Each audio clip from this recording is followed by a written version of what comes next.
Russia is still reeling from the attack at a concert that killed more than 130 people.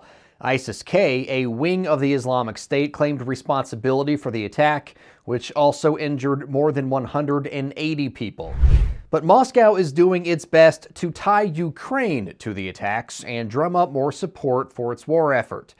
Russian forces launched a massive volley of missiles and drones against Ukraine following the terrorist attack, seemingly in reprisal. U.S. intelligence agencies say they have proof confirming the ISIS-K claim, but it's expected Putin and propagandists in Russian state media will still push the Ukraine narrative as a means to keep up recruiting numbers.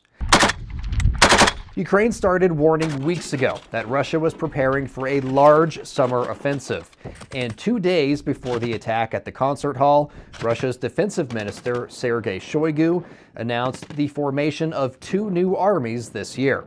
The British Ministry of Defense said it's not clear what type of units will make up the new armies, but it's a safe bet they'll include mechanized, armored, artillery, and logistics brigades.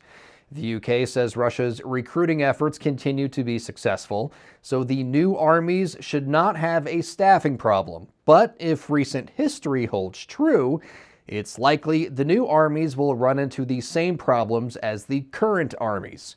Specifically, the UK's Defense Intelligence Agency cites limited training and over-reliance on what they politely call legacy vehicles and a wealth of infrastructure issues that are creating resource problems. Russian equipment losses just passed the 15,000 mark, meaning Russian forces are driving around decades-old tanks, trucks, and armored vehicles, all of which don't perform nearly as well as more modern models, but can still be effective in large numbers. While Ukraine's preparations for the pending Russian offensive continue all along the front lines, in the air, Ukrainian drone crews are finding new success against Russian oil refineries. Since the start of the year, there were attacks on at least 7 facilities. The 4 shutdowns amount to a nearly 7% drop in daily output. Despite international sanctions, oil continues to be a primary source of income for Moscow, which is why so many military analysts call the refineries legitimate targets. Russia said it would put Pantsir air defense systems around refineries to protect them, but that means fewer air defense systems elsewhere, like shipyards, where Ukrainian long-range cruise missiles continue to add to the collection of Russian ships at the bottom of the Black Sea. But a new rail line might make Russia's Black Sea fleet unnecessary, at least in terms of resupply.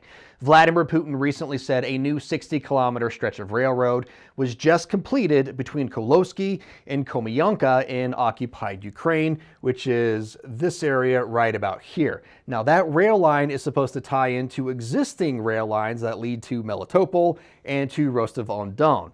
Rostov-on-Don in southern Russia is the capital of the Southern Military District. It's also the main hub for resupply for troops in southern Ukraine and occupied Crimea. Now, according to Putin, this rail line will eventually extend down into Crimea to Sevastopol, where the Russian Black Sea Fleet is headquartered. Now, this whole supply line is meant as a backup to the Kerch Bridge supply line, which goes from Russia into occupied Crimea. Now, dating back to last year during the Ukrainian counteroffensive, Ukraine's primary goal, if you will, was to cut off troops, Russian troops in southern Ukraine by pushing from their territory to the Sea of Azov. Ukraine also heavily attacked the Azov Bridge last year, and again, that's in an effort to kind of trap the Russian forces that are in southern Ukraine in occupied Crimea. Why do they want to do that? Well, for many military analysts, that's the best way for Ukraine to win. If they can kind of hold this area, cut it off from resupply from Russia, then Ukraine has the best bargaining chip possible to force possibly a Russian withdrawal from occupied territories and potentially force the end of the war sometime within the next year, maybe